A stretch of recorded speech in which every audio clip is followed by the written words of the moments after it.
Okay. Syed Abdul Mateen साहब, जिस तरीके से देखा जा रहा है, सुनने में ये बातें आ रही है कि जो आपके भाई के ऊपर जो केसेस हुए हैं, उस बारे में कितनी सच्चाई है और क्या कहना चाहेंगे उस बारे में? सबसे पहले मैं अस्सलाम वालेकुम। सबसे पहले मैं आपके चैनल के माध्यम से ये आपको खुलासा कर दूं कि मेरे भाई के ऊपर कोई केस हुआ, रजिस्टर्ड हुआ नहीं है। इसकी हकीकत ये है कि सैयद मोहसिन नामी मेरा भाई है, सगा भाई है। वो कलेक्टर ऑफिस में उसका रजिस्ट्री का, नोटरी का एक ऑफ़िस है।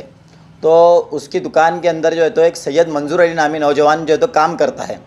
तो ये साजिश के तौर पे जो है तो मेरे भाई को अटकाने की कोशिश की गई थी। साजिशें 17-18 महीने से 2 साल से मेरे पीछे लगी हुई थी। अब ये मेरे भाई की तरफ जो तो कन्वर्ट, अब इलेक्शन करीब आ रहे हैं, तो किस तरीके से सैयद मतीन को अटकाने की कोशिश की गई थी, मगर वो मेरे भाई को अटकाने की साजिश थी। तो उसका खुलासा ये है कि मोहसिन ने जो है तो उसकी गाड़ी है बर्कमैन, सैयद मोहसिन की, तो गाड़ी कलेक्टर ऑफिस में वो लगा कर जो है तो अपने ऑफिस में काम के लिए मशगूल था। उसके बाद ये हुआ कि 11 तारीख़ का ये वाक़या है।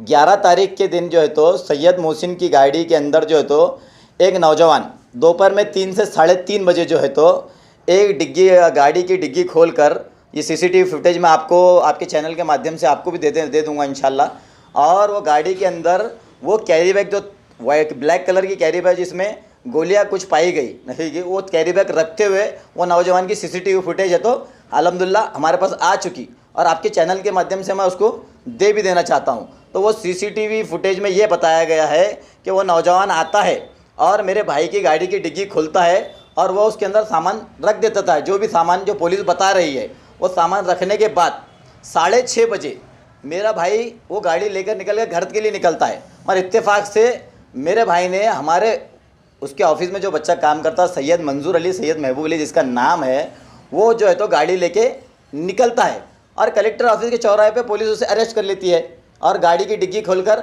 वही सामान निकालती है, वही सामान। तो ये मेरा ये बोलना है कि साजिश के तौर पे अटकाने की कोशिश की गई थी, पर अल्हम्दुलिल्लाह वो फुटेज के ज़रिए ये बात साबित हो चुकी कि कोई ना कोई नौजवान है जो गाड़ी में सामान, जो गोलियाँ है वो रख रहा था। ये बात साबित हो चुकी है। वो फुटेज मैं आपको दे दूँगा।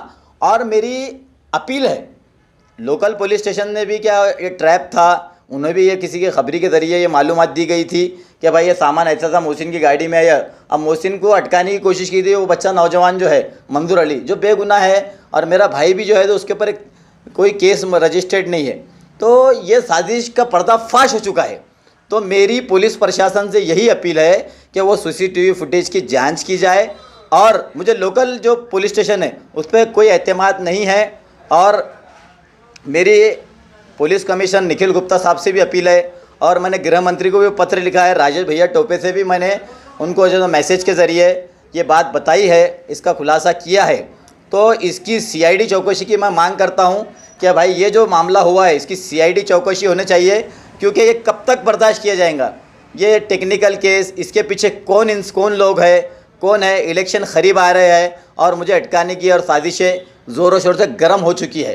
तो आपके चैनल के माध्यम से मैं यही लोगों को, शहरियान औरंगाबाद को खुलासा कर देना चाहता हूं कि मुझे फिर से और इन साजिशों में अटकाने की कोशिश किया। जो अल्हम्दुलिल्लाह वो सीसीटीवी फुटेज मिल गया। अगर वो सीसीटीवी फुटेज नहीं मिलता तो क्या ये बात साबित नहीं होती थी कि भाई उसमें सही गोलियाँ है, ये है। तो वो सीसीटीवी फुटेज मैं आपके चैनल को दे दूँगा और वो सीसीटीवी फुटेज आप आवाम तक ज़रिए पहुँचाइए। और निखिल गुप्ता साहब से भी मेरी अपील है, और गृह मंत्री साहब जो दिलीप वत्से पाटिल साहब है, मैंने उन्हें भी एक पत्र लिखा है, राजेश भैया टोपे को भी एक पत्र लिखा है, और लोकमत समाचार, दैनिक लोकमत में भी ये न्यूज़ आई हुई है नगर सेवक मतीन के ताल्लुक़ से कि उसके भाई की गाड़ी में ऐसा मिला है।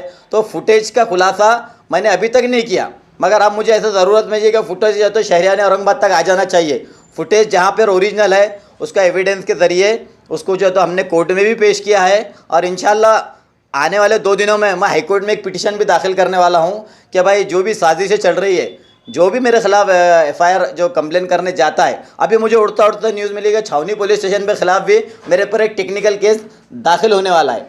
तो मैं इस पूरे मामलों की, मेरे जो गुज़िश्ता साल जो सिटी चौक में मेरे ऊपर जो टेक्निकल केस दाखिल हुआ था 376 का, उसकी और सब मामलों की सीआईडी चौकसी की मैं खुद करना चाहता हूं कि इसकी सीआईडी चौकसी किया जाए और इसके पीछे जो भी खाती है उसके खिलाफ कार्रवाई की जाए, मेरी ये मांग है। और आखिरी बात, मैं मेरे महल्ले वाले आसिफिया कॉलोनी, बिस्मिल्लाह कॉलोनी, टाउन हॉल वालों से अपील करता हूँ, मैं आपको वसीयत करके जा रहा हूँ, खुदा न खास्ता अल्लाह बर हज़ाना, अगर ये मुझे कोई झूठे केस में अटकाते हैं और खुदा न खास्ता मैं जेल में जाता हूँ तो ये आपकी ज़िम्मेदारी है। मैं जेल से फॉर्म भरूंगा और आपकी ज़िम्मेदारी है। जो मकसद है इनका, ये जो चाहते हैं कि मैं जेल में जाकर नाकामयाब हो जाऊं, तो खुदा न खास्ता मैं आपको वसीयत करके जा रहा हूं, अगर झूठे केस में मुझे अटकाया गया, हाँ ये केस का तो मैं खुलासा कर चुका हूं, फुटेज आप देख लेना, और फ्यूचर में अगर मुझे झूठे केस में अटकाया गया, मुझे मगर उम्मीद है मुझे पार्टी से, राष्ट्रवादी कांग्रेस पार्टी से अग्र खाता हमारे पास है, इसकी CID चौकसी इंशाल्लाह इसके आदेश मैं लेके रहूँगा।